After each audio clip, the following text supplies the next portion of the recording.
In this video, we're going to talk about soldering a wire to a terminal.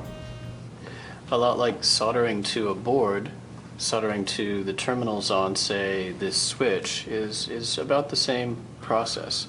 So I'm going to put the switch in my clamp here, and I'm going to take some wire, and I'm going to strip it with the wire strippers, and I'll get a little bit more insulation off there. There we go. That looks good. Now, in this case, I'm going to choose to put some heat shrink tubing on this so that I can, after I've soldered it, slide it up onto that terminal and insulate it, keep it from shorting out. So I'm going to put that heat shrink tubing on there first, and then I put this in the terminal, and I am going to bend that lead back on itself so that it hooks right there, like that. Ideally, we would like to have this, this wire coming off at an angle like that. Reality being what it is, I'm not going to be able to do that right now. I don't have enough hands. I cleaned off the soldering iron tip, I applied a little bit of extra solder, and now I'm going to hold the soldering iron up to the terminal, and I'm going to put a little solder on there, and then I'm going to pull it away.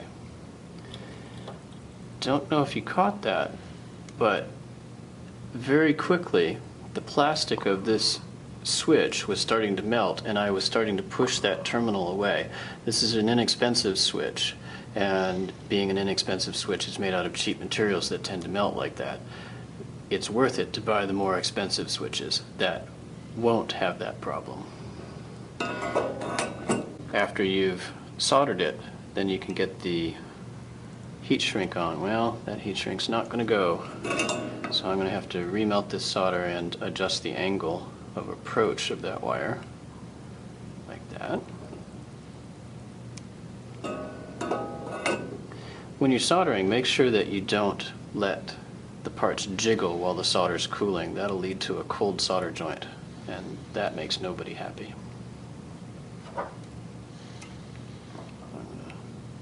Squeeze those a little bit so I can then get the soldering, or the heat shrink over the top of that. Ideally with heat shrink we'd want to use a heat gun to melt that, but in a pinch you can use the soldering iron to melt that heat shrink.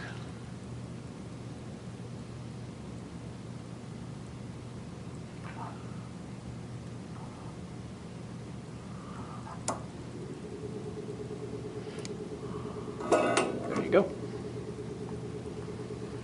And that's how you solder a wire to a terminal.